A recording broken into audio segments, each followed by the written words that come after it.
Portland, Oregon, spring 1967. A detective sits on the floor of his apartment, photographs scattered around him. His hands shake so violently he can barely lift them. He stares at these images and begins to cry. First quietly with soft sobs, then louder, and finally he's wailing like a child, clutching his head and rocking back and forth. This man is the city's best investigator. For 12 years, he's worked the biggest case in post-war Portland history. 17 women found dead in parks, a note in verse on each body. The city called him the Night Strangler, and Detective Marshall Caine swore he'd find him. And he did find him. But what he saw in those photographs, what he understood in that moment, it shattered his mind into pieces. Because the truth was so monstrous, so impossible that even now, telling this story, it's hard to believe. 12 years of hunting, 12 years of searching, and when he finally learned the killer's name, he broke down. He wept harder than he'd wept even during those frozen nights in that North Korean prison camp in '52. Who did he see in those photographs? What truth made him cry like that? And why, after this discovery, was there one more victim? The 17th. The last one. To understand this, we need to go back. Fall of 1955, when it all began, when Portland still believed the worst was behind them. If you're loving the content, make sure to subscribe right now so you don't miss us in your recommendations. We upload new, exciting videos every day. Thank you for watching. Let's get into it. October 19th, 1955, they found a young woman's body in Laurelhurst Park. A university student named Paul Henderson was cutting through the park around 9:30 that evening, hurrying to meet his girlfriend. The fog was so thick, visibility didn't exceed 10 feet. Paul was practically running down the path when he tripped. At first, he thought it was a tree root, bent down to look through the fog and saw a woman's hand. The scene discovered by the arriving police patrol would haunt even the most hardened officers for years. A girl about 25 lay beneath an old oak tree on her back, arms extended along her body, light dress neatly smoothed out. Hair brushed away from her face, almost peaceful, except for the eyes, wide open with small hemorrhages in the whites, and the neck. Blue, almost black marks from fingers covered her throat. The medical examiner later determined the throat had been compressed with monstrous force. Hyoid bone broken, laryngeal cartilage undamaged. The victim died for at least 3 minutes. 3 endless minutes while someone methodically strangled her, never loosening their grip for a second. But the most chilling detail was discovered almost immediately. On the murdered woman's chest lay a scrap of paper, neatly folded and weighted down with a small, smooth stone. The duty sergeant carefully unfolded it. Inside were verses, handwritten in even calligraphic script, as if a diligent student had been practicing penmanship. In white fog, the light fades away. Your final breath, my last embrace. Sleep now, darling. Sleep and stay in the arms of eternal grace. Sergeant Frank Dalton, who'd worked homicide for 8 years, later told colleagues that when he read those lines, a chill ran down his spine.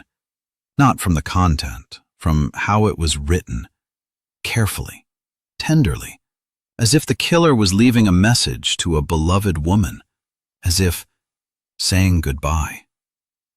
Captain Leonard Webb arrived at the crime scene, head of the Portland Police Bureau's Criminal Investigation Division.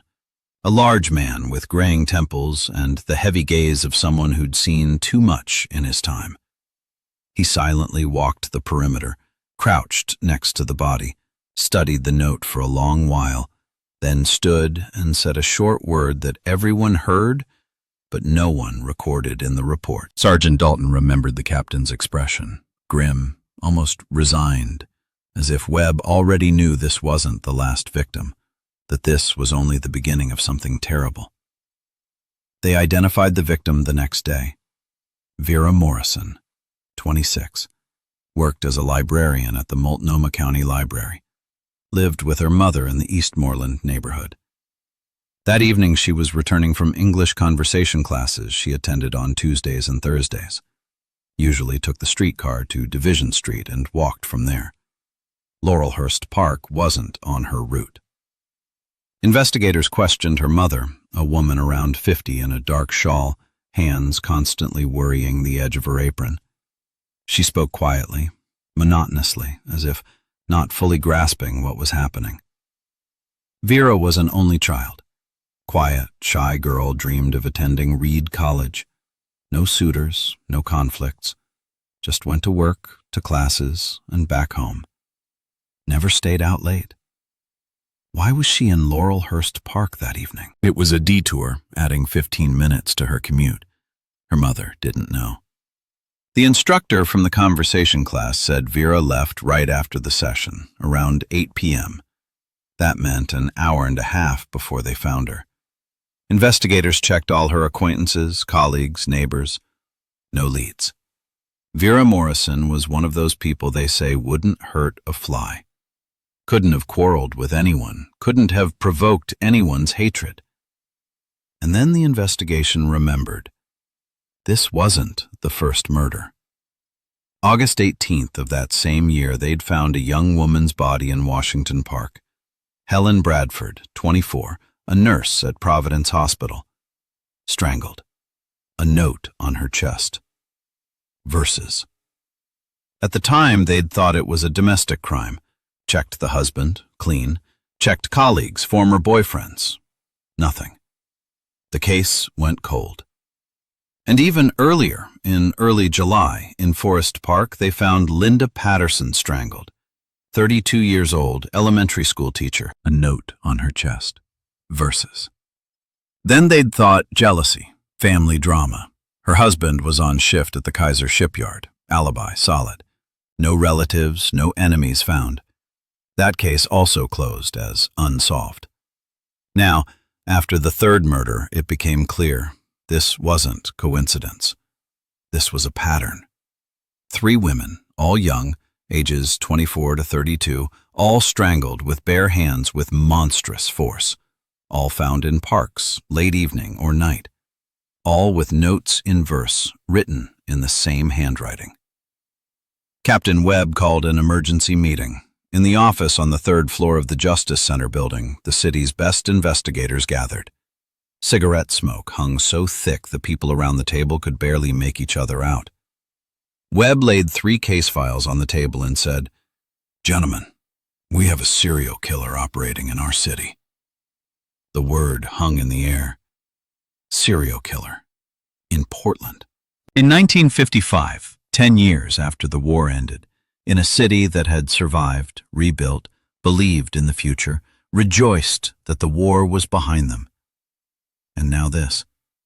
A killer who selected victims, strangled them, and left notes like something out of foreign detective novels, like in New York or Chicago, but not here, not in quiet Portland. "I need someone who'll work this case to the end," Webb said, "who won't give up even if it takes a year, 2 years, 10 years. In the far corner of the office sat a man who'd been silent this whole time. Detective Marshall Caine, 37, tall, lean, with penetrating gray eyes. His hair already touched by premature gray, a legacy of Korea. Deep lines on his face, too deep for his age. Caine stood. "I'll take this case, Captain." His voice was calm, confident. Webb gave him a long, assessing look. He knew Detective Caine well. Phenomenal memory. Remembered details of cases from 2 years ago. Could quote an interrogation transcript conducted 6 months prior. Methodical, meticulous, tireless. But most importantly, Caine had a reputation as someone who closed cases. 8 years on the job, not one unsolved homicide. Not one. "All right," Webb nodded. "The case is yours, Detective." Caine took the folders from the table. 3 murders, 3 women, 3 notes. He didn't yet know this case would stretch 12 years, that it would destroy his marriage, his health, his sanity, that he'd become a prisoner of this hunt, and he couldn't possibly imagine how it would end. But that was later. For now, it was a cold October evening in 1955. Detective Caine walks through nighttime Portland with folders under his arm, heading home where his wife Vivian waits, where light glows in the window, where it smells of dinner and domestic warmth.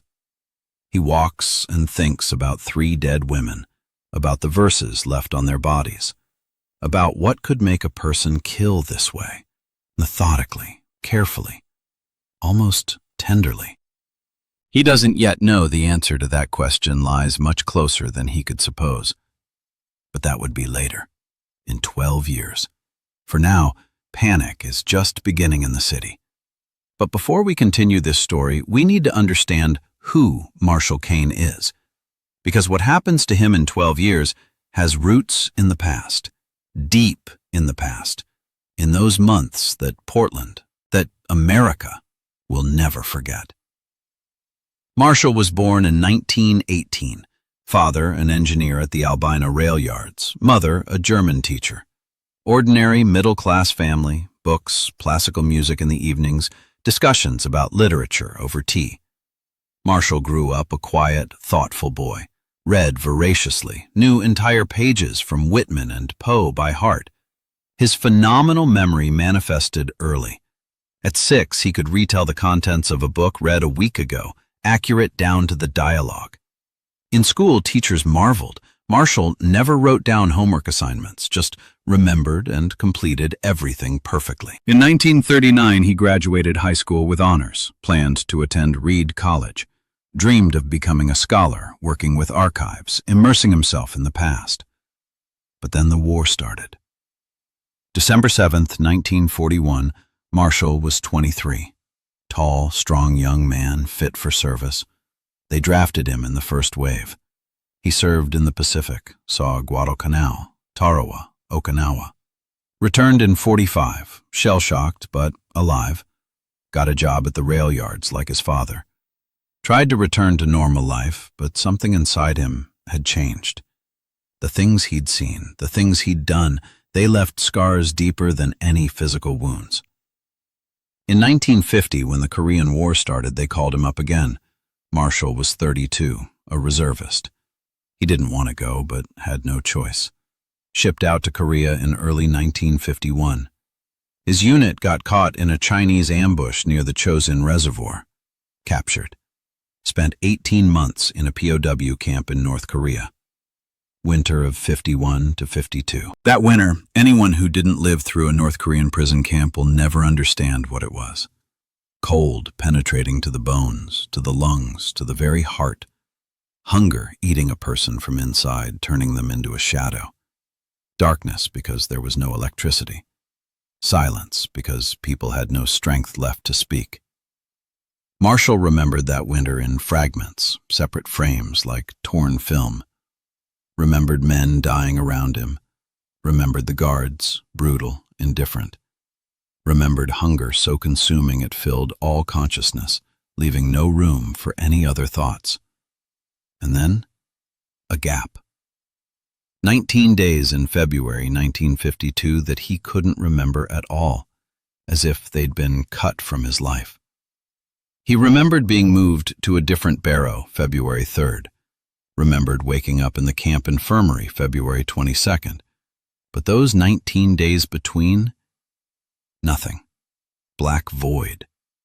The camp doctor, an American POW himself, said, "You had pneumonia, nearly died, delirious for days." Marshall accepted that explanation, didn't ask what he'd done during that delirium, didn't want to know. They released him in a prisoner exchange in July 53, returned to Portland weighing 120 pounds, looking 60, though he was 35. His parents barely recognized him. He spent months recovering physically, but something inside remained broken. Emotions became muted, distant.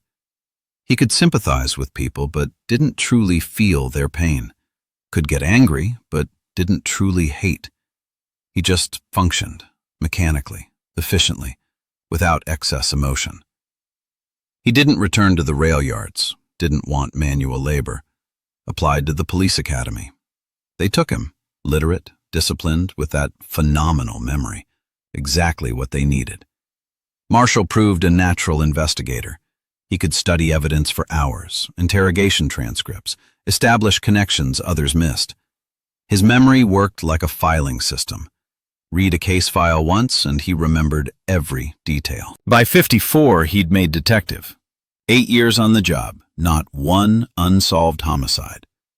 Colleagues respected Caine, called him the machine, said, "He's not human, he's a mechanism." Never makes mistakes, never gives up, never forgets. Marshall didn't take offense. He knew something inside him had broken after Korea. That 19-day gap haunted him sometimes. He'd wake at night trying to remember, but found only darkness. The doctor had said pneumonia and delirium, but sometimes Marshall wondered if it was something else, something his mind refused to remember. But the memory gaps didn't start immediately. First, years after the war, almost none. Then occasional episodes. An hour or two dropped from memory.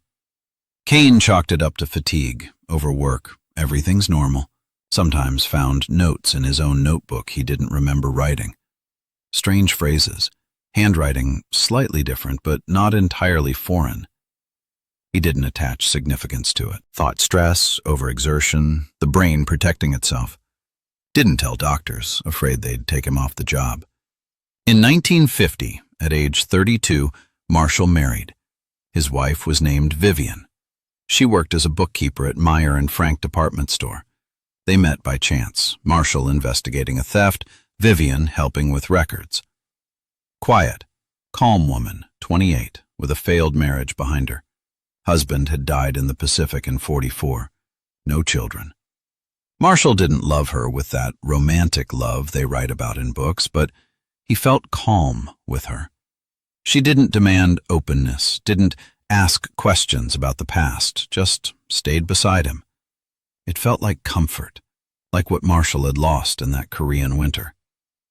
The first years of marriage were happy, as far as Marshall was capable of happiness. They rented an apartment in the Irvington neighborhood. Evenings they listened to the radio. Vivian knit. Marshall read case files. Vivian wanted children. Marshall agreed, but somehow it never happened. He tried to be a good husband, brought home his paycheck, didn't drink, didn't cheat, helped around the house. Wasn't that enough? Vivian would smile and say, "Enough. You're a good man, Marsh. A good man." Marshall Caine, detective. Exactly who he was that fall of 55 when he took the Night Strangler case. He didn't yet know the memory gaps would grow deeper, that at night he'd wake in inexplicable places, that his wife would fear him, that in 12 years he'd sit on his apartment floor surrounded by photographs and weep. But that was all later. For now, fall of 1955. The city still believed the worst was behind them, that the war had ended, that life could continue. But sometimes war doesn't end. It lives inside those who survived, waiting for its moment. The investigation began by the book. Caine took the 3 cases, spread them across his desk, crime scene reports, victim photos, medical examiner findings, lists of interviewed witnesses, and started looking for connections. First thing that stood out, all 3 women were strangers to each other, lived in different neighborhoods, worked in different fields, librarian, nurse, teacher. No mutual acquaintances, no overlaps in their biographies, meaning the killer selected them not for personal motives, not revenge, not jealousy, not family drama. He chose randomly, or by some criterion the investigation couldn't yet see. Second, all murders in parks. Laurelhurst, Washington Park, Forest Park. Popular places, crowded during the day, but after dark, almost deserted. Caine pulled out a map of Portland, marked the crime scenes with red X's, studied it. All 3 parks within a half-hour walk of each other. Compact area.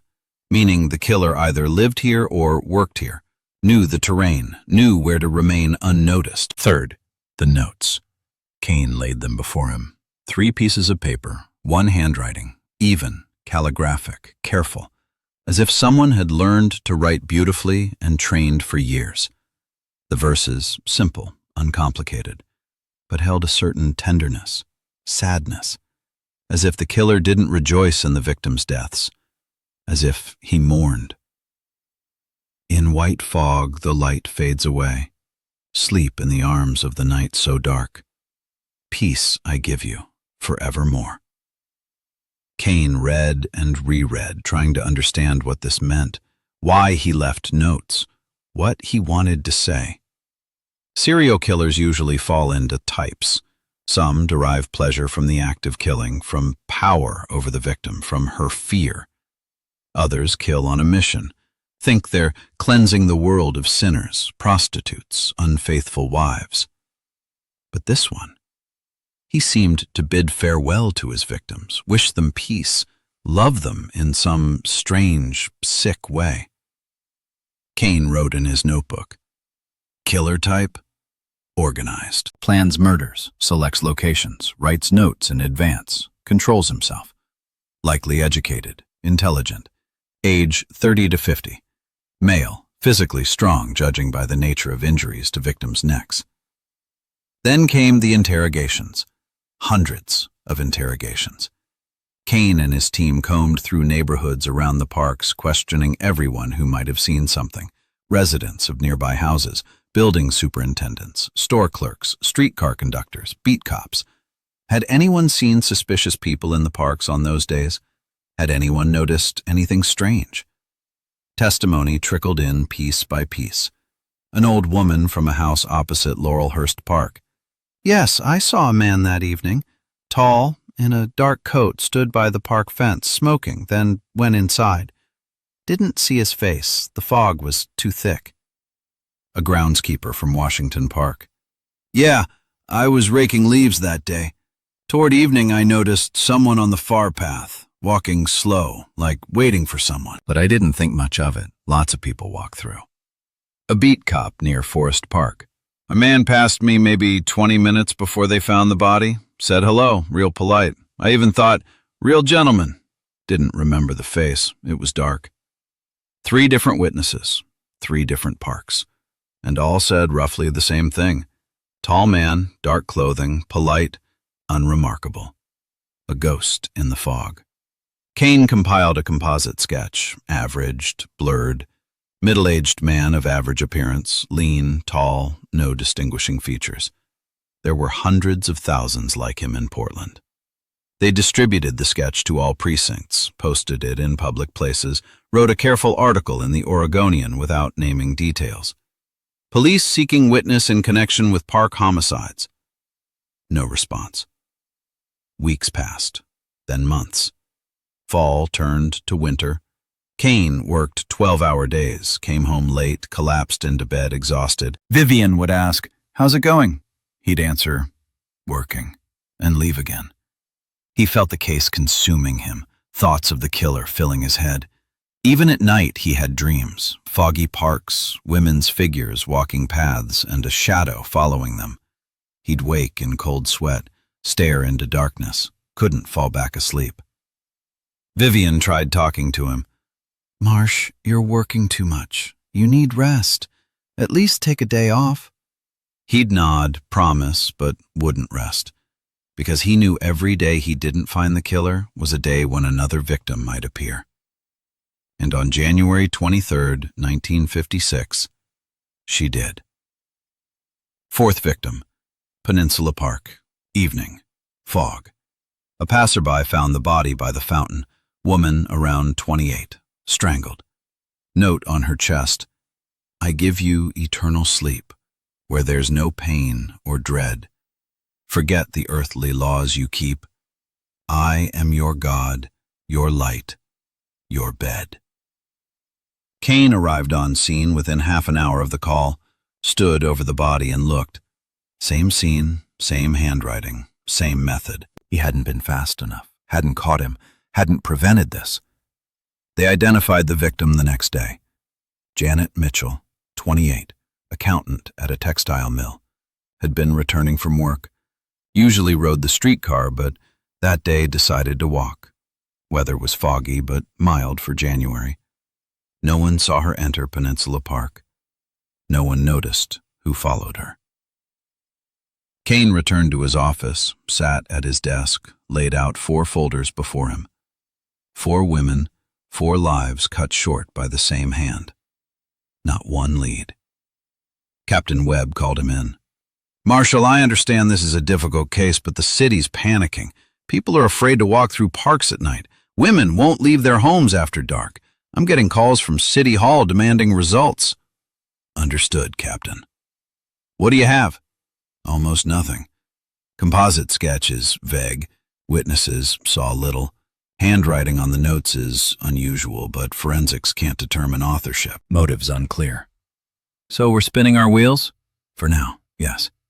Webb sighed heavily, rubbed the bridge of his nose. "Marshall, you're my best man. I believe in you. But I need results. Any theories, leads, something I can report to the brass." Caine was silent. "There's one thought," he finally said. "The killer doesn't choose victims randomly. He watches them, studies them, waits for the right moment. Fog isn't just cover for him, it's part of the ritual. He only kills in foggy weather." "And what does that give us?" "If we increase park patrols on foggy evenings, maybe we'll catch him in the act. Or at least get a look at him, fill in the face." "Good. I'll give the order. Every foggy evening, extra patrols in all the central parks." Caine nodded, left the office. The plan was logical, correct, but something inside told him it wasn't enough. The killer was too smart, too careful. He wouldn't fall for such a simple trap. And Caine was right. The next 6 months passed without new victims. Patrols walked the parks every foggy evening, checked anyone suspicious, stopped them, questioned them, recorded information. Result? 0. The city began to relax. The newspapers wrote, "It appears the serial killer has ceased activity. Perhaps he left, perhaps he died, perhaps he simply got scared of the increased patrols." Caine didn't believe it. He knew the killer was just waiting, lying low, watching, studying the new situation. Sooner or later, he'd strike again. It happened in August 1956. 5th victim, Terwilliger Parkway. Fog, night, woman around 30, strangled. Note: "You're tired of earthly chains. I bring you liberation to the realm of beautiful, eternal plains where you'll find your true salvation." Caine stood over the body and understood. The killer had changed tactics. He no longer chose parks with increased patrols. He'd found a new location, less guarded. He was adapting, learning, evolving. And the hunt that began in fall of '55 was only gaining momentum. You know what's most terrifying about this story? Not the murders, not the cruelty, not the victim count. Most terrifying was what happened to Caine himself, gradually, imperceptibly, like slow poison corrupting an organism day by day. By the end of 1956, a year after the investigation began, Marshall Caine had changed. Vivian saw it first. Her husband became different, silent, detached. Before, he'd at least answer questions, discuss work in general terms. Now, only monosyllables. "How's it going?" "Working." "Will you eat?" "Later." "Maybe take a walk this weekend?" "Don't know." He came home late, sometimes after midnight, sometimes at 3 a.m., collapsed into bed without undressing, slept restlessly, tossed and turned, muttered something in his sleep. Vivian tried talking. "Marsh, you're killing yourself with this case. Maybe ask Webb to transfer it to someone else. You've been working it a year with no results. It's not your fault." Caine would look at her and stay silent. How to explain? How to tell her this case had become part of him? that he saw these women's faces every night, that he heard their final gasps. 5 women, 5 lives, and he couldn't save them. No, he couldn't quit, had no right. Somewhere out there in the city walked a killer, selecting new victims, waiting for fog, writing his damned verses. And Caine would catch him. Had to catch him, even if it took his whole life. But while he hunted the phantom in the fog, something hunted him. The memory gaps increased. Before it happened rarely, an hour or two he couldn't recall, chalked up to fatigue, stress, overwork. Now more often, much more often. Caine would wake in the morning unable to remember how he got home, found entries in his notebook, written in his hand but didn't remember writing them, discovered mud on his shoes, though he didn't remember going outside. Vivian would ask, "You came home at 3 last night. Where were you?" He'd answer, "Working, stayed late at the precinct," but wasn't sure himself. Had he really been working, or had he been somewhere else? Why couldn't he remember? Once he woke at 4 a.m. lying on his bed, fully dressed, scratches on his hands, leaves on his clothes as if he'd been walking in a park. Got up, looked around. Vivian sleeping beside him. Caine went to the mirror, looked at himself. Tired face, deep circles under his eyes. The gray in his hair had become more pronounced. He was 38, but looked 50. "Who are you?" he asked his reflection. The reflection stayed silent. He went to the bathroom, washed his hands, rinsed off the dirt, changed clothes, got back in bed, couldn't sleep till morning. Lay there thinking, what's happening to me? Spring 1957 brought the 6th victim, then the 7th, then the 8th. The killer accelerated. Before, months passed between crimes. Now, weeks. Caine worked like a man possessed, checked every lead, every witness statement, every detail, made charts, crime graphs, searched for patterns, regularities, something to help predict the next strike. But the killer seemed to be playing with him, changing tactics, choosing different parks, different times, different victims. Only one thing remained constant: fog, notes, method of killing, and complete absence of evidence. Colleagues started whispering behind Caine's back. The detective's lost it, obsessed with the case, doesn't eat right, doesn't sleep, walks around like a zombie. Webb called him in regularly. "Marshall, you need time off, at least a week." "Can't, every day counts." "Marshall, you're burning out, I can see it. I've been through wars, seen men at their breaking point. You're at your breaking point right now." "I'll manage." "This isn't a request, it's an order. 2 weeks leave, starting tomorrow. I'm temporarily transferring the case to Detective Barnes." Caine wanted to protest, but saw the unyielding expression on the captain's face. "Yes, sir." 2 weeks leave, spring 1957. Caine didn't know what to do with himself. Sat at home, stared out the window. Vivian tried to distract him, suggested going to a show, an exhibition, just taking a walk. He'd agree, they'd go. But Marshall was somewhere far away, mentally reviewing case details, remembering victims' faces, searching for the clue he might have missed. Vivian looked at him and understood she'd lost her husband. He was here, beside her, but he wasn't. He was entirely there, in that cursed case. One night, 4th day of leave, Caine woke with a strange sensation. Cold, dampness, smell of earth and rotting leaves. Opened his eyes, standing in the middle of a park. Night, fog. Around him trees, black silhouettes in white haze. How did he get here? Looked at himself, dressed, coat, shoes, gloves on his hands, flashlight in his pocket. He'd left the house on his own, that night. Didn't remember. Caine looked around, recognized the place. Laurelhurst Park. That same path where they'd found the first victim, Vera Morrison. Why was he here? Tried to remember how he'd left the house, how he'd walked, what he'd thought. Nothing. Gap. Darkness in his memory. Panic started rising from somewhere in his chest, cold, sticky. What's wrong with me? He walked quickly toward the park exit, almost ran, burst onto the street, caught a cab, gave his address in a shaking voice. Got home, went upstairs to the apartment, quietly opened the door. Vivian, sleeping, hadn't noticed his absence. Caine, undressed, got in bed, stared at the ceiling. What was that? Sleepwalking? But he'd never walked in his sleep, never. Stress, overwork, led to hallucinations? Or, no, didn't want to even think about it.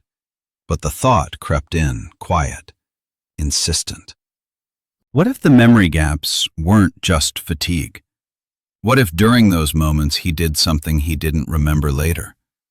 No, nonsense, absurd. He was an investigator. He caught criminals, didn't commit crimes. But then why was he standing at night in the park, in that exact spot where they'd found the first victim? Caine didn't sleep till morning. In the morning, he returned to work a day before his leave ended. Webb frowned.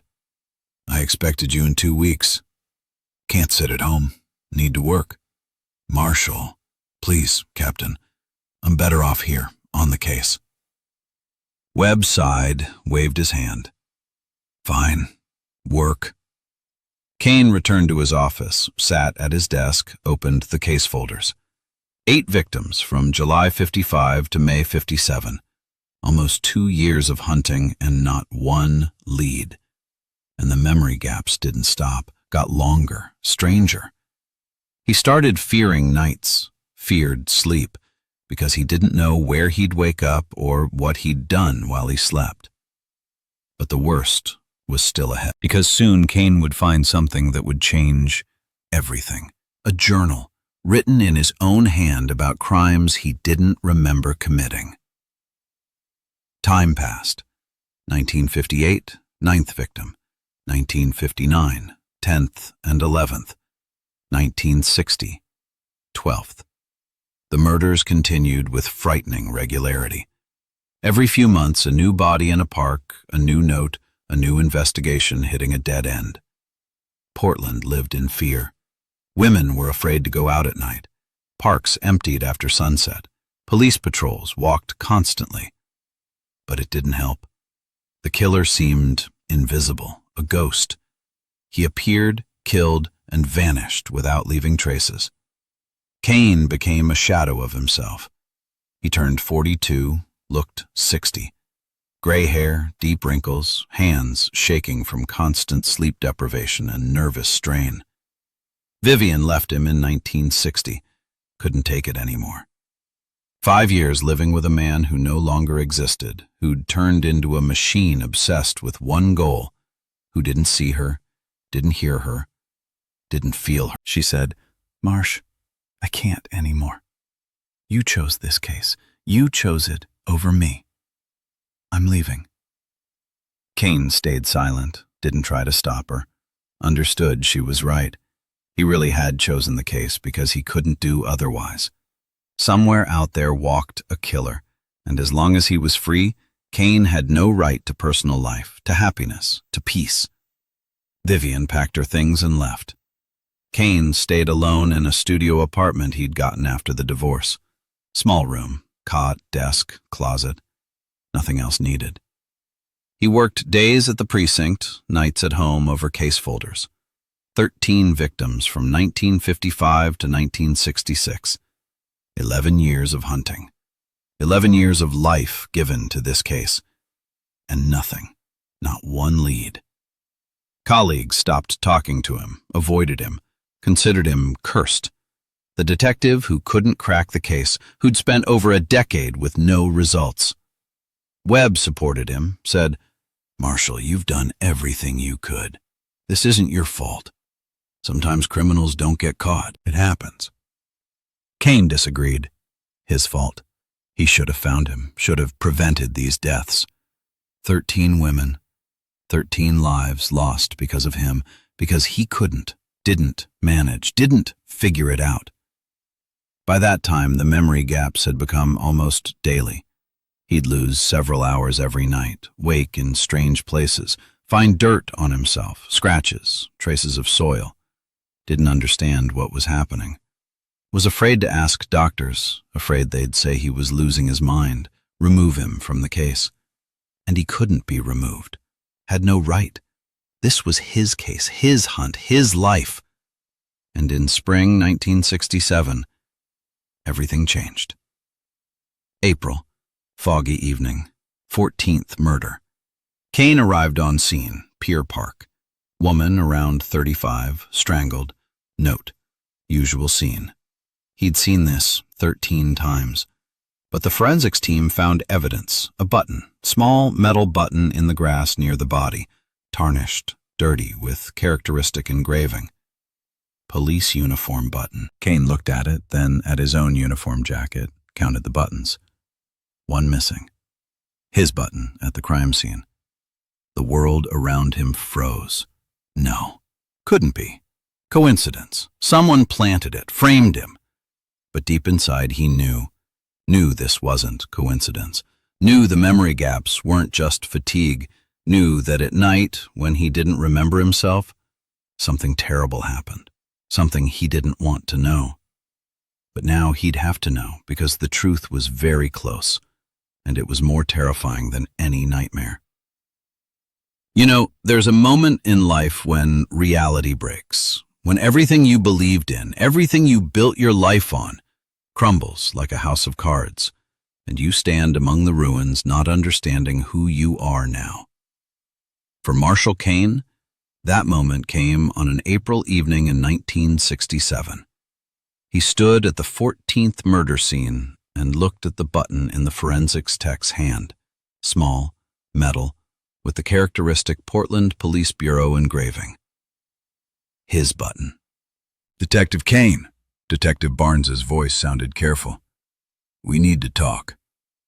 Caine raised his eyes, saw his colleagues' faces, wary, suspicious. They already knew, already saw. "This isn't what you think," he said. His voice sounded foreign, distant. "And what am I thinking?" Barnes stepped closer. "Detective, this button is from your jacket. Can you explain how it ended up at the crime scene?" Caine looked at his jacket, counted the buttons again. One really was missing. Second row, third from the top. When had he lost it? Where? When was the last time he'd worn this jacket? Yesterday morning. Went to work, came back in the evening. The button had been there, he remembered distinctly, adjusting his collar in front of the mirror. And then what? A gap. Darkness in his memory. He didn't remember yesterday evening at all. "I don't know," Caine whispered. "I don't remember losing it." "Don't remember?" Barnes's voice hardened. "Detective, do you understand what this means?" He understood perfectly. It meant he was a suspect in the case he'd worked for 12 years, in the murders to which he'd devoted his entire life. Absurd. Nightmare, impossibility. But the button didn't lie. "Marshall Caine." Barnes spoke formally, by the book. "Due to suspected involvement in homicide, you're being removed from the case and must come with me to give a statement." Caine didn't resist, nodded, walked to the car. Colleagues parted, watched, whispered. The city's best investigator. The man who'd hunted a serial killer for 12 years turned out to be a suspect in those very murders. How could this be? The interrogation lasted 6 hours. Caine sat in that very office where he himself had questioned hundreds of suspects. Now the table separated him from Barnes. Now he was on the other side. "Where were you last night?" "Home, in my apartment." "Can anyone confirm that?" "No, I live alone." "What were you doing?" "Working, reviewing case materials." "Until what time?" "Don't remember. Late, maybe midnight." "And after midnight?" Pause. Caine looked at the table. I don't remember. How is that, don't remember? I have memory gaps. Lately they happen often. Barnes was writing, face impassive. How long has this been going on? Several years, after I took this case. Did you see doctors? No. Why not? Was afraid they'd remove me from the investigation. And you kept working, knowing something was wrong with you. Caine was silent. What could he say? Yes, he kept working because he couldn't stop, because this case had become his life, his obsession, his curse. Detective Caine, Barnes put down his pen, looked straight into his eyes. I've known you many years, worked under you. I respect you.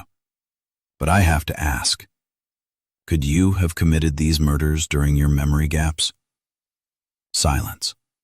The question hung in the air, heavy, terrible. Caine looked at Barnes, then at his own hands. Large, strong, hands that had held a weapon, arrested criminals, hands that could strangle. I don't know, he whispered. I truly don't know.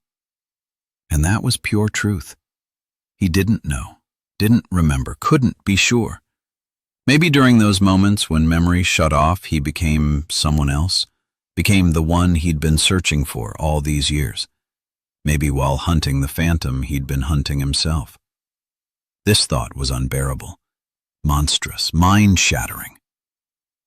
Marshall, Barnes spoke more softly now. I need you to stay here, in a holding cell, until we figure this out. Understand? Caine nodded. Understood. They led him to a cell, small, clean, cot, table, sink, bars on the window. The door closed, the lock clicked. Caine sat on the cot, dropped his head into his hands. 12 years. 12 years he'd searched for the killer. 14 women dead, and now all evidence pointed to him. But he didn't remember. Remembered nothing. What if it was true? What if during memory gaps he'd done it, killed, written verses, left notes? What if the killer was him? No, couldn't be. He was an investigator. He protected people, didn't kill them. But then, where did the button at the crime scene come from? Where did the scratches on his hands come from that he'd find in the mornings? Where did the dirt on his clothes come from? Caine lay on the cot, closed his eyes. Needed to remember, had to remember what happened on those nights, even if the truth proved more terrifying than any nightmare. 3 days Caine spent in the holding cell. Didn't sleep, didn't eat, just thought.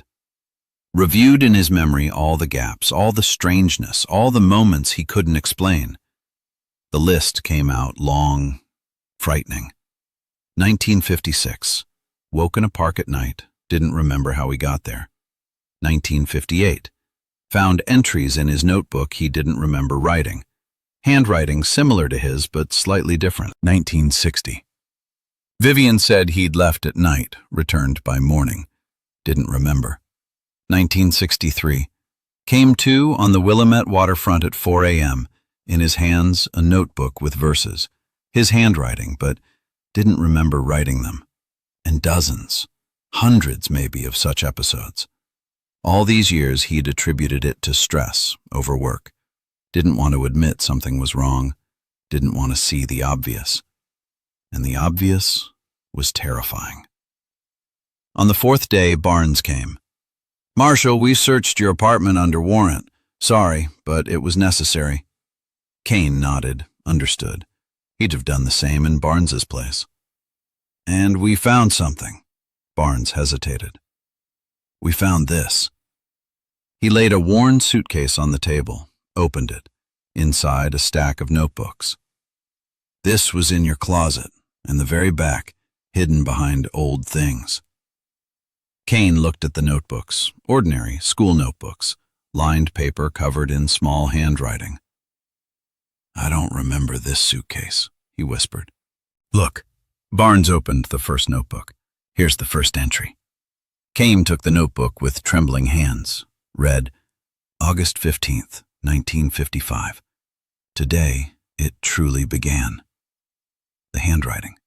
His handwriting. Slightly more sprawling than usual, but recognizable. He read further, page after page, and with each line, the world around him collapsed.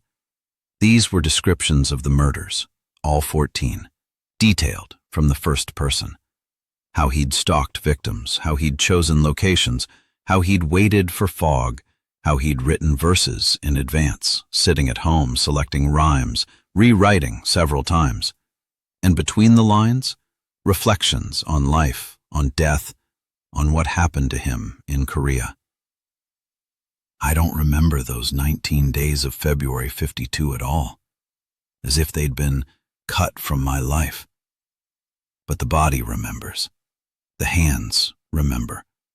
They know how to survive when death surrounds you, how to take someone else's life to continue your own. Caine lowered the notebook. His hands shook so much the pages rustled. "This isn't me," he whispered. "I didn't write this. Couldn't have." Handwriting forensics confirmed it's yours. But I don't remember. Don't remember writing, don't remember the murders.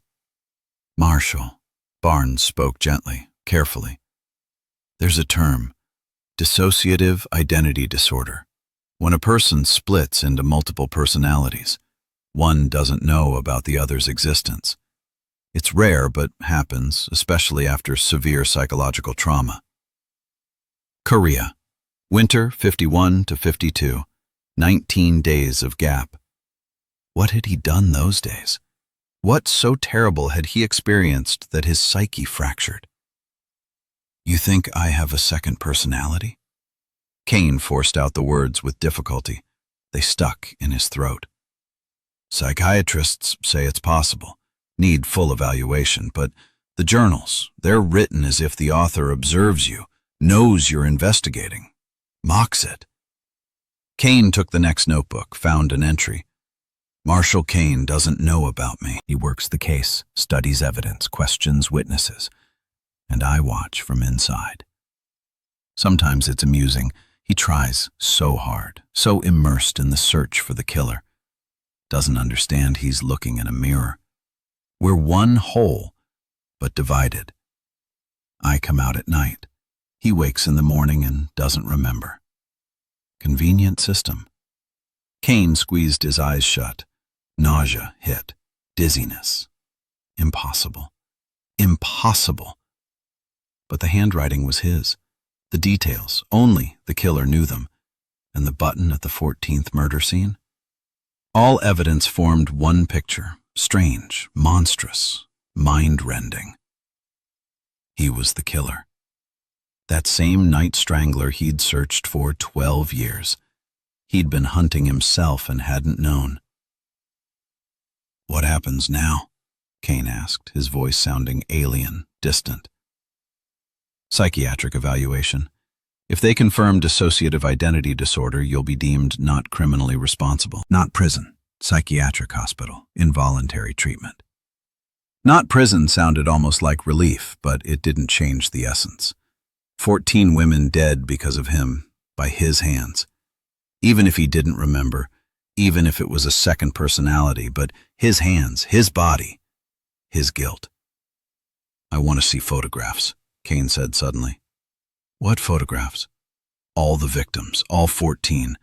I have to look. Barnes hesitated, then nodded. All right, I'll bring them tomorrow. Next day, Barnes brought a folder with photographs, 14 women from first to last. Crime scene photos, morgue photos, life photos, what they could find from relatives. Caine spread them on the cot. Looked. Vera Morrison, 26, librarian, dreamed of Reed College. First. Helen Bradford, 24, nurse, smiling in the photograph. Second. Linda Patterson, 32, teacher, 2 children orphaned. Third. And further, Janet, Carol, Susan, Dorothy, Catherine. 14 lives, 14 fates cut short by his hands. He looked at their faces and tried to remember anything, a moment, a second of what he'd done those nights. Nothing. Only emptiness. Darkness, a gap. The second personality didn't give him access to these memories, protected him from truth that could break him. But now truth was here, in these photographs, in the journals, in the button from the crime scene, and it broke him slowly, methodically, like torture. Caine sat on the floor of his cell, photographs scattered around him. His hands shook so violently he couldn't lift them. He looked at these images and began to cry, first quietly with sobs, then louder, and finally wailing like a child, clutching his head and rocking back and forth. 12 years he'd searched for the killer, swore to find him, devoted his entire life to it, lost his wife, health, sanity. And the killer had been here all along, inside him, part of him. And when he finally learned the name, he broke, collapsed. Because that name was Marshall Caine. The psychiatric evaluation took 3 weeks. Doctors conducted tests, hypnosis, long conversations, studied the journals, analyzed behavior. The diagnosis was unequivocal. Dissociative identity disorder complicated by post-traumatic stress syndrome. Roots in the Korean War period, winter 51 to 52. Those 19 days, Caine didn't remember. Psychiatrists explained, during those days, dying of pneumonia and starvation in that camp, alone, you did something so terrible your psyche couldn't bear it. Fractured, created a second personality to carry that sin. And the first personality, the one calling itself Marshall Caine, detective, investigator, continued living, not knowing. 2 people in one body, one by day, the other by night.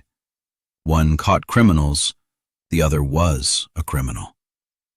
And only when evidence became too obvious did the barrier between them begin to crumble. But there was something else Caine learned later, something that made this story even more terrible. In the last notebook at the very end was an entry, short, written days before the 14th murder. Soon Marshall will understand. Soon he'll see the truth. Then I don't know what will happen. Kill himself? Turn himself in? But there's one more thing. Vivian. She should be the last, the 15th. Then the circle will close. Then I can stop. Vivian, his ex-wife. The second personality planned to kill her. And Caine, reading this line, understood. Need to warn her immediately before it's too late. He called for the guard. I need to contact Detective Barnes urgently, right now. But it was already too late. Because that same night, May 24th, 1967, the impossible happened. Detective Caine vanished from the holding cell, and in the morning, they found the 17th victim in Laurelhurst Park. Sometimes the most terrible stories have the quietest endings. Not an explosion, not a catastrophe. Just someone entering a room and saying a few words. And the world turns upside down. May 24th, around 3 a.m., at the Justice Center holding facility, something happened that shouldn't have. Guard Thompson was making rounds, checking cells through the observation windows. Got to cell number 7, where Detective Caine was being held. Looked in. Caine lay on the cot, writhing, clutching his chest, gasping for air. Guard! Need medical! Thompson flung open the door, rushed to the prisoner. Caine was wheezing, face white, lips blue. All signs of a heart attack. They raised the alarm, called an ambulance, loaded Caine on a stretcher, carried him to the yard. Guard Thompson sat beside him, doctor up front with the driver. They drove through the nighttime city, deserted, quiet. Fog lay on the pavement, white, thick, like that first night in October '55 when it all began. The ambulance rolled down Broadway. Caine lay motionless, barely breathing. Guard Thompson watched him, checked his pulse from time to time, stopped at a red light. The red glow blurred in the fog, and suddenly Caine opened his eyes, wide, clear, with a sharp movement, tore off the blanket, jerked open the ambulance door, jumped outside. "Stop!" Thompson lunged after him, but Caine was already running into the fog, fast, like a man who didn't need medical help at all, like someone who'd simulated a heart attack perfectly, convincingly. Shouted, whistles. The driver jumped from the cab. The doctor stood in shock. But the fog swallowed the fugitive. In seconds, he was invisible. Marshall Caine disappeared into the white shroud of nighttime Portland, and the second personality finally got what it wanted. Freedom. The alarm went up. Citywide, they sent out alerts. Patrols combed streets, checked train stations, bus terminals, the waterfront, cordoned off all parks. But Caine was nowhere. He'd dissolved like a ghost. Captain Webb personally headed the search, understood every minute counted. If what was written in the journals was true, if the second personality planned to kill Vivian, they needed to find her immediately, provide protection. Vivian now lived in southeast Portland, small apartment, one room. After the divorce, she'd gotten work at a manufacturing plant as a bookkeeper. Lived quietly, modestly, hadn't started new relationships. Sometimes thought about Marsh, about the man he'd once been, before that case, before the obsession, before something inside him broke. She didn't yet know he'd been arrested, that he was suspected in 14 murders, that in the journals her name stood 15th on the victims list. Barnes arrived at her place at 7 a.m., knocked. Vivian opened in a robe, sleepy, not understanding. "Detective Barnes, criminal investigation. You're Vivian Caine?" "Yes? What's this about?" "I need you to pack a bag, immediately. We'll provide protection. You're in danger." "What danger? I don't understand." "Your ex-husband." Barnes hesitated. How to explain? How to tell a woman that the person she'd lived with for years might be a serial killer?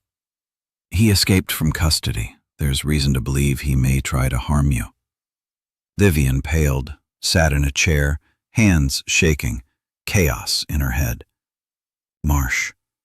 Her Marsh. Quiet, withdrawn, immersed in that cursed case, might try to harm her? How? Why? What happened? Within half an hour, they took her to a safe house with 24-hour protection. 2 officers at the door, constant surveillance. Barnes explained, "You're safe. We'll find your husband, I promise." But he wasn't sure himself, because Detective Caine had vanished, dissolved in a city he knew like the back of his hand, in a city where he'd spent his entire life, where every street, every alley, every basement was familiar. If he didn't want to be found, he wouldn't be found. A day passed, then another. No Caine, no traces, no leads. Barnes barely slept. Coordinated searches, questioned everyone who might know where Caine was hiding. Colleagues, former neighbors, distant relatives. Nothing. Vivian sat in the guarded apartment and looked out the window at the fog-shrouded city. Spring, 67, warm, humid. Fog came every night, like back then, like all these years. She thought about Marsh, about who he'd been at the beginning when they first met. Silent, but attentive. Didn't talk about love, but was there, reliable, stable. Then he took that case and started changing. Slowly, imperceptibly, as if something inside him was waking, something dark, hungry. He stopped being Marsh, became someone else. She'd tried to help, said, "Drop this case, it's killing you. You don't sleep, don't eat, don't live." He wouldn't listen, said, "Can't." Made a promise. Have to find him. And she left because she understood she'd lost him forever. But even after the divorce, even when they hadn't seen each other in years, she sometimes thought about him, hoped he'd manage, that he'd find that killer, return to normal life. And now Barnes was saying, "Your husband escaped custody. You're in danger." What happened? What did he do? Barnes didn't explain in detail, but Vivian sensed something terrible, something that turned everything upside down. At night on May 26th, she couldn't sleep. Lay listening to city sounds outside the window. Occasional cars, pedestrians' footsteps. Somewhere far off, a ship's horn on the Willamette. And suddenly, a knock at the window. Quiet, insistent. Vivian froze. The apartment was on the 3rd floor. Who could knock at the window? The knock repeated. She got up, cautiously approached the window, pulled back the curtain, and saw him. Marsh stood on the fire escape, thin, haggard, clothes dirty and torn, face gaunt, eyes sunken. But he looked at her, recognized her. "Viv," he whispered through the glass. "Open, please." Vivian stood, didn't move. Guards were outside the door. She could shout. They'd come running, detain him. But something stopped her. This was Marsh. Her Marsh. Whatever he was now, once she'd loved this man. "Viv, I won't hurt you. Promise. Just open. I need to talk. One last time." Vivian slowly opened the window. Marsh climbed inside, stood in the middle of the room, swaying on his feet.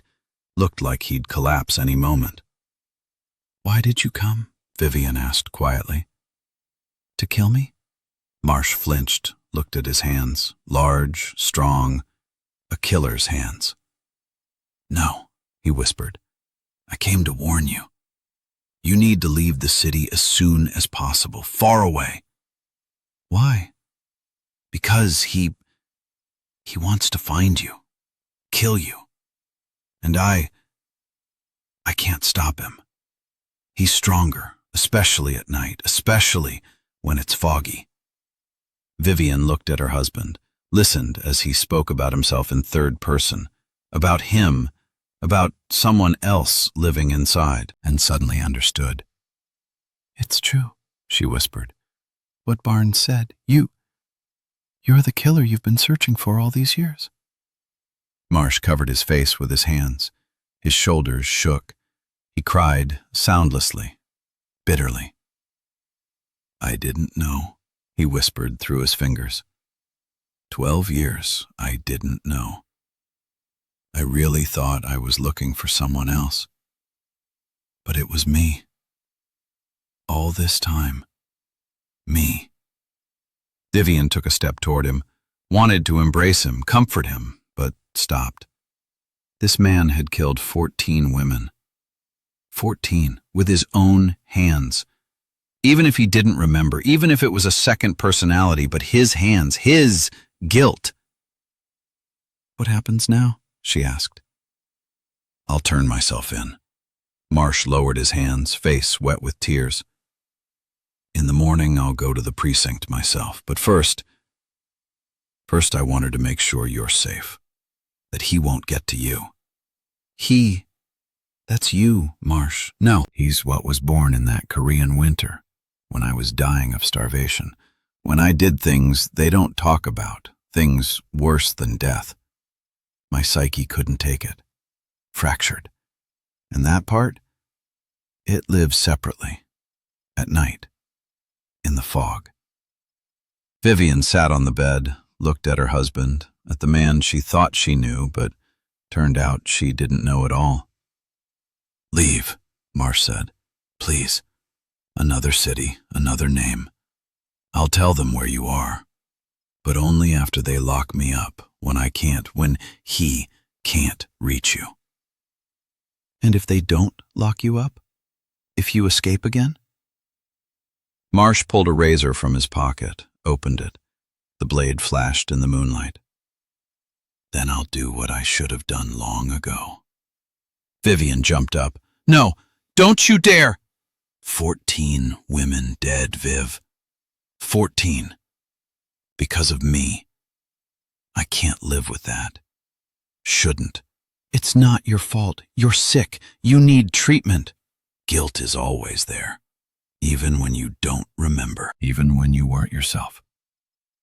He stepped to the window. Vivian rushed after him. "Where are you going?" "Goodbye, Viv. Thank you for being there when I was still human." And he vanished, jumped onto the fire escape, descended into the fog. Vivian ran to the door, screamed, "Guards! He was here! Caine!" Officers burst in, ran to the window, leaned out, but below was only white shroud. Fog, thick, impenetrable. Marshall Caine had disappeared again. And this time, forever. Morning of May 27th at 5:30, they found a body in Laurelhurst Park. A passerby tripped over something in the fog, bent down, saw a woman's hand. The same scene as 12 years ago, down to the details. Woman around 35, lying on her back, arms extended, dress smoothed out. Strangled. Note on her chest. But now there was another body, 10 yards from the woman, a man, hanging from a branch of the old oak, rope around his neck, hands hanging limply along his body. They recognized the face immediately. Detective Marshall Caine. Captain Webb arrived on scene 20 minutes later, stood and looked at two bodies, the woman and Caine, the last victim and the last killer. The 17th woman was named Anna Whitmore, 36, clerk at Powell's Books, returning from a night shift, decided to cut through the park. Didn't know death lurked in the fog. The note on her chest was written in that same calligraphic hand. 17, the final number. 17, end of all roads. Forgive me, gentle victim. I could bear no more this load. The medical examiner determined the woman was killed around 4 a.m. Caine hanged himself approximately half an hour later. Just enough time to kill, write the note, find rope, slip on the noose. In Caine's pocket they found a letter addressed to whom it may concern. Barnes read it, standing under that very oak. His hands trembled. I don't ask forgiveness. I know I don't deserve it. 17 women are dead because of me. Because of what I became in that Korean winter of 51 to 52. I tried to understand what happened during those 19 days in February. Those days I don't remember. Doctors tried to restore my memory with hypnosis. Didn't work. The mind protects itself, doesn't want to remember. But I can guess. Winter of 52. I was dying of pneumonia and starvation in that camp. Alone. The doctors had given me days to live. Those 19 days between February 3rd and 22nd, a void in my memory. What did I do those days? How did I survive when men around me were dying by the dozens?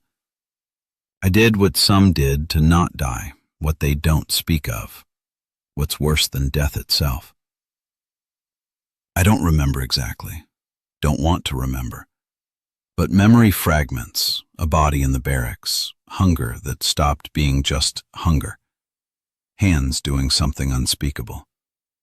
My psyche couldn't bear it, fractured, created another person to carry that sin. And I continued living, not knowing. But he, that second part of me, remembered the taste of death, the taste of someone else's life extending your own. And after the war, years later when I was already a detective, a married man, normal citizen, he woke at night, went into the fog, searched for victims, not to eat, no. Korea ended, hunger passed, but the need to kill remained. The need to feel someone else's life fading in your hands. The need to give them peace as I received peace once, eating the flesh of the dead. I know this is madness. I know this is illness. But ignorance doesn't absolve guilt. 17 women. Every night I see their faces, hear their last gasps, feel their throats in my hands. I don't ask forgiveness. Just want you to know. I remember now. Remember everything. And I can't live with it. The 17th was the last. I promised him, the second personality, that if he stopped after her, I wouldn't resist, would let him do what he wanted. He wanted Vivian as the 15th, but I didn't allow it. Warned her. She's safe. Instead, Anna, random passerby. Didn't know her name in life, learned it after from her documents. I'm sorry. Forgive me. I couldn't stop. Now it's over. No more victims, because I'm ending this myself, by my own hand. Korea broke me in 52. I lived 25 years after, but really died then, in February 52. Everything else was just agony, slow, agonizing. Now it's time to finish. To the victims' families, forgive me if you can. I can't forgive myself. To Vivian, thank you for trying to save me. It didn't work, but thank you. To Captain Webb, you were right. Should have removed me from the case in 56. I was already sick then. Maybe there wouldn't have been all these deaths. I was a monster for 25 years without knowing it. Now I know. Marshall Caine, May 27th, 1967. There was no trial. The dead aren't tried. They buried Caine in the cemetery by the state psychiatric hospital. Simple cross, no name, just years.